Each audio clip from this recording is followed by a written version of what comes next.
আজকে হচ্ছে 10ই মে মাতৃদিবস অর্থাৎ মাদার্স ডে। তো পৃথিবীর সকল মায়ের প্রতি আমার শ্রদ্ধা এবং ভালোবাসা থাকলো। তবে আজকের এই দিনটাতেই আমরা মায়ের সেলফি তুলে মায়ের সঙ্গে ভালোবাসা দেখাবার চেষ্টা করছি। তো একদিন কি শুধু মায়ের জন্য? যাদের জন্য আমরা পৃথিবীতে এসেছি, ওটা মানুষ বলতে প্রত্যেকটা প্রাণী জন্ম হয়েছে শুধু মাদের জন্য। সেই মায়ের জন্য আমরা একটা দিন ভালোবাসবো, এটা ঠিক নয়। কারণ 365 দিনই মাকে দেওয়া উচিত।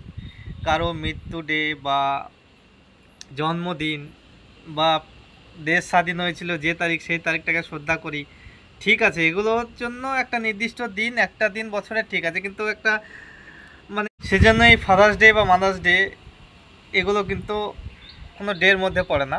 ভালোবাসা প্রতিদিন সব সময় আমাদের মনে, অন্তরে, বাইরে সবসময় মায়ের প্রতি এবং বাবার প্রতি থাকা উচিত।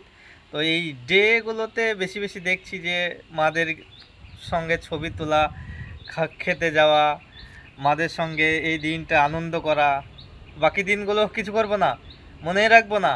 বাহ!